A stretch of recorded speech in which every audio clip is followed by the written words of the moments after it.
What's going on, guys? And today I'm doing a video of my first game in my career with Jackie Moon. Now, I forgot to put this in the last video where I created Jackie Moon, so check that one out. But this is me choosing his position, his playstyle, and everything else. So, as I mentioned earlier, he was a small forward, and I did choose a sharpshooter as I felt that was the best. Maybe shot creator would have been better, but I like sharpshooter. I don't know how this affects your free throw rating, but he had, I think, an 84, which worked out really well for me. So I'm messing with the heights right now. I did mention he was 6'8", I believe. So I was just seeing how it affects everything, and I think 6'8" is the best in terms of real life and what would happen. Now, going with the wingspan, of course, the longer the wingspan, the better you are at getting steals, rebounds, and defense in general. However, as a sharpshooter, you want to have those better max attributes in terms of shooting. So I figured get a pretty decent wingspan, as I'm never a guy who gets a lot of steals. And I got right around, I believe it was like a 7-foot wingspan, which is pretty solid for a 6'8" guy. Now, looking at the weight, I was messing around, and 235 seems to be a really good weight in terms of having enough speed, as yes, I do like getting a lot of dunks, but I'd rather have a faster guy that can not dunk maybe as great than a guy who can dunk really well underneath the basket but feels like a slug. So right here, I made him a righty. His shoulder width, I think, just maxed it out, or pretty high, because I don't think it really negatively affects you. And then I was trying to remember what number Jackie Moon is in the movie, because those guys I mentioned in my previous video, Great Story Bro, made him 22, I think, but in the movie he was number 33, and I made him a little bit more true to the movie. So I'm showing you the little intro. I like this part. I'm not showing you the part with Kobe Bryant and Michael B. Jordan. You can probably find that all over YouTube, and that's the reason why I cut it out. I just thought, you know what, you guys probably seen this before. If you've played, you've definitely seen it. It was a really cool cutscene, but why not give us a little bit of an intro of Jackie Moon and his career? And I gotta say, I kind of like the cutscenes more this year.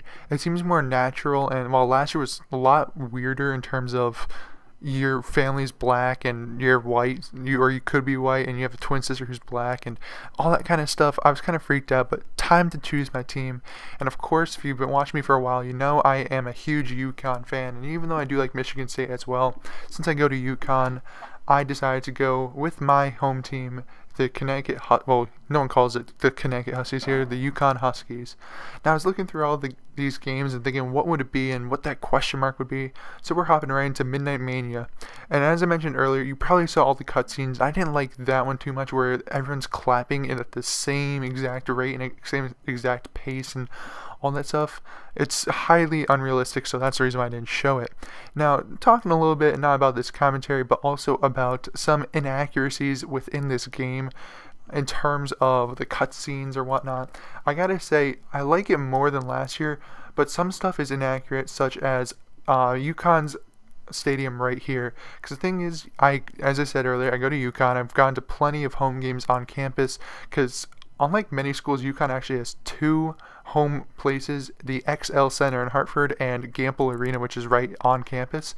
And this is not what Gamble looks like at all. So that's one huge inaccuracy. And another one that I had to mention was definitely the numbers that you have on your players. Because the thing is, in college, you are not allowed to have any number that is greater than 5 for either your first and second number. So the biggest number you can have is 55, but you can't have 56, you can't have 61, you can't have 16. That's because they want it easier for the refs to call out numbers. Yes, a very stupid rule, but giving you a little heads up as to why this game is a little inaccurate. I mean, most people would overlook that, but just me trying to analyze it way too much. That's a little thing. But let's get back to the commentary. You've been seeing me so far. I get a lot of rebounds, or I try to get a lot of rebounds, as I feel like it's actually pretty fun. And what you said right there with the flashing lights, I didn't like too much, but I think that's a nice touch. It'd make more sense if it was at an away game. And I just hit that game-winning 3 or game-ending 3. And we're heading towards the end of the video. But anyways, yeah, I think the flashing lights make more sense on the road, trying to distract your opposing team rather than what just happened right there with your own team. But hey, what happens happens. So right now we're showing you the kind of scouting I'm getting, and spoiler alert, I'm a mid-first round pick at this time. So anyways, guys, I'd like to thank you guys for watching, and of course, like this video, comment down below what you think about this video, subscribe and share, and whatever you want to do with this video. So anyways, guys, I'd like to thank you guys for watching, and of course, have a good day.